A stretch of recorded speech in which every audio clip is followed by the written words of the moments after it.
passer au focus thématique qui aujourd'hui concerne la direction de la maintenance aéronautique. Elle célèbre, comme l'a dit la directrice de la DICOL, la nouvelle directrice de la délégation à l'information et à la communication de défense, qui célèbre aujourd'hui donc ses 5 ans d'existence. Cette direction, au rôle souvent méconnu, est essentielle au maintien en condition opérationnelle des équipements aéronautiques qui recouvrent l'entretien, la réparation, mais également la distribution de pièces détachées. Je rappelle que le maintien en condition opérationnelle des équipements des armées est structuré autour de 3 directions. L'une qui s'occupe de tous les matériels, pour faire très simple et très caricatural, tous les matériels roulants, c'est la direction centrale du système de maintenance industrielle de l'armée de terre, la DCSIMT. L'autre, le service de soutien de la flotte, qui s'occupe du maintien en condition opérationnelle, pour faire simple et également caricatural, de tout ce qui flotte, mais ce qui va également sous la mer. Et puis tout ce qui vole est donc à la main de l'ingénieur général de l'armement hors classe ou sous la responsabilité de l'ingénieur général de l'armement hors classe Marc Ovian, qui va prendre la parole devant vous dans quelques minutes.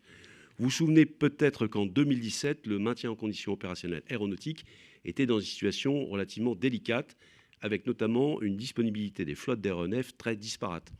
Très disparate d'une part entre les différentes flottes d'aéronefs, très disparate d'autre part entre la disponibilité en opération qui était très élevée, mais une disponibilité moindre sur le territoire national, avec 2 conséquences. La difficulté d'une part à régénérer les flottes et d'autre part à permettre aux équipages de s'entraîner. Une réforme donc du maintien en condition opérationnelle aéronautique avait été décidée à ce moment-là et elle s'est notamment traduite par la création en 2018 de la direction de la maintenance aéronautique ou DMAE. Sa mission consiste à garantir la disponibilité des matériels à un coût maîtrisé en s'appuyant sur une relation refondée avec des industriels responsabilisés sur une performance d'ensemble. Je vais maintenant céder la parole à l'ingénieur général de l'armement hors classe, Marc Ovian, qui est le directeur de la DMAE. Et auparavant, le temps qu'il monte sur l'estrade, un petit film pour vous situer cette direction.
toutes et à tous. Je vais revenir donc sur un certain nombre d'éléments qui ont été présentés dans ce très beau film pour tous ceux qui sont passionnés d'aéronautique.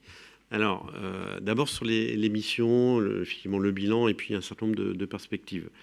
Alors, d'abord sur les missions, c'était bien dit, c'est tout ce qui vole. Alors, pas uniquement, on le voit d'ailleurs dans le film, c'est ce qui aide à faire voler, c'est également les systèmes de défense solaire, c'est également un certain nombre de systèmes de commandement au sol et un système de segments sol, de commandement, de contrôle également de nos satellites. Donc c'est tout ce qui vole au sens large, donc depuis les drones jusqu'à la haute atmosphère. Alors, d'abord, quelques éléments sur les missions à travers des chiffres clés finalement de la DMAE en 2022. Alors la DMAE, finalement, c'est 40 types de flottes différentes, couvrant plus d'1 millier d'aéronefs, à soutenir sur une cinquantaine de sites, alors en France métropolitaine, mais également outre-mer. Pour cela, on a 1150 personnes aujourd'hui réparties sur 17 sites en France, avec des personnels civils et militaires des armées combinés qui travaillent ensemble. Concrètement, qui, dans le cadre de leur mission de maîtrise d'ouvrage, passent un certain nombre de marchés à l'industrie, qu'elle soit étatique ou privée, pour assurer finalement un certain nombre de prestations de soutien, à travers des contrats qu'on a appelés des contrats verticalisés. Je vais y revenir dans un instant. Pour des montants annuels qui sont conséquents, on a parlé en 2022 de 3,8 milliards d'euros. Ce n'est pas uniquement une notion de maîtrise d'ouvrage et de passer des contrats, mais on assure également le soutien technique sur site à travers une expertise technique qui permet de traiter plusieurs milliers de faits techniques chaque année sur ces différentes flottes, d'en déduire des directives techniques pour que les forces armées soient en mesure de faire voler ces différents aéronefs. Tout cela représente en valeur patrimoniale immobilisée en termes de gestion logistique des biens la plus grande valeur de l'État, 59 milliards d'euros immobilisés à la fois sur des stocks un peu dans l'industrie et puis évidemment au sein de nos armées.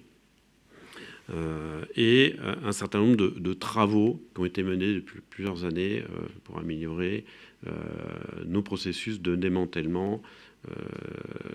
J'y reviendrai pas immédiatement, mais enfin ça représente tout de même une grande quantité d'aéronefs, de pièces qui chaque année sont démantelés, puisque aujourd'hui nous ne les gardons plus sur aucun des sites du ministère des Armées.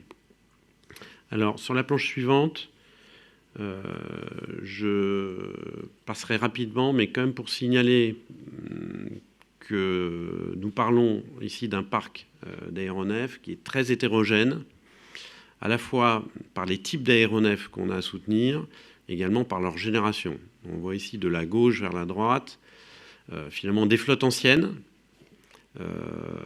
On voit également un certain nombre de flottes plus matures, des flottes de nouvelle génération, et on s'intéresse également aux flottes futures pour travailler sur les exigences qu'il faut prendre en compte dans ces programmes pour faire en sorte qu'in fine, nos matériels puissent être le plus disponibles possible. Sur la planche suivante, je voudrais dire que les contrats dont je parlais juste avant ont permis finalement une performance accrue au service des forces, et ce, malgré finalement la crise Covid qu'on a traversée en 2020, malgré la crise aéronautique qui s'en est suivie. Et donc quand on dresse le bilan depuis 5 ans de ce qui s'est passé concrètement sur chacune de nos flottes, on s'aperçoit que le bilan est à la croissance, à la hausse sur chacune de ces flottes.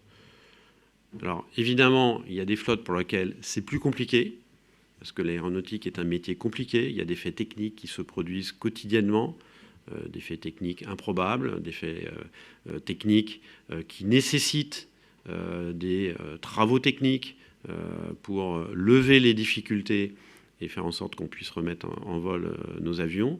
Donc chaque pourcentage de disponibilité, c'est un combat. Et sur certaines flottes, vraiment les progrès sont spectaculaires.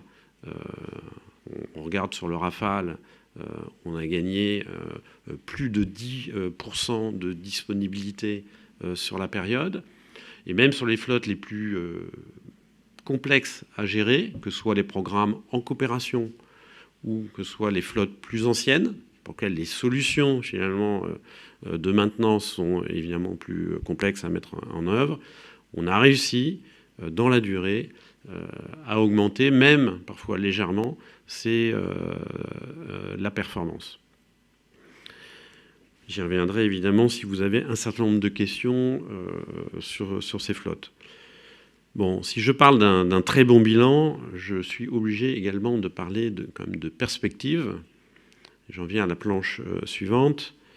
C'est que fort de ce rétex, fort finalement de cette expérience acquise depuis maintenant 5 ans, nous avons travaillé depuis plusieurs mois maintenant sur une stratégie qui serait adaptée à la nouvelle LPM et au nouveau contexte stratégique. Et donc on a élaboré dans ce cadre une vision stratégique qui prolonge les fondamentaux de la transformation à travers 4 axes principaux. Donc un axe d'amélioration de la performance, performer, c'est-à-dire mettre en œuvre nos contrats opérationnels et renforcer la performance encore du MCO aéronautique, donc des points de disponibilité, plus d'activité pour les forces dans le cadre des missions qu'elles ont réalisées, avec des moyens en hausse. Nous avons dans la LPM à venir 40% d'augmentation du MCO d'une façon générale qui se traduit en particulier pour le MCO aéronautique par cette augmentation. Un axe de soutien qui s'adapte au contexte de l'économie de guerre, en particulier en améliorant nos capacités de résilience, à la fois en interne au ministère et dans l'industrie. Un axe d'anticipation, il apparaissait un petit peu dans le film. Nous cherchons à mieux valoriser notre BITD, à l'emmener vers des modèles industriels orientés vers des services plus performants. Donc cet accompagnement pour développer des compétences dont nous aurons besoin demain se fait auprès d'une BITD, une base industrielle et technologique de défense dans le domaine de l'aéronautique qui est conséquente. On parle de plusieurs centaines d'industriels avec beaucoup de PME, PMI qui sont apparus depuis la crise Covid, touchant plusieurs dizaines de milliers d'emplois. Et c'est également évidemment un axe très important de rayonnement pour valoriser finalement l'identité de la DMAE, des métiers qui tournent autour du MCO aéronautique, dans le but d'attirer et de fidéliser un certain nombre de personnels, de talents, dans des métiers qui se développent. On aura toujours évidemment les métiers traditionnels du mécanicien, mais aujourd'hui, j'embauche des data scientists, des spécialistes d'intelligence artificielle, et les métiers donc se renouvellent, s'élargissent, et on a besoin, dans un métier de soutien comme celui du MCO aéronautique, de communiquer, de rayonner pour attirer tous ces nouveaux talents. Et ça passe évidemment par un certain nombre de partenariats avec des institutions spécialisées dans la formation, mais également avec le service industriel de l'aéronautique, le SIAE, avec lequel nous nouons des partenariats. Voilà.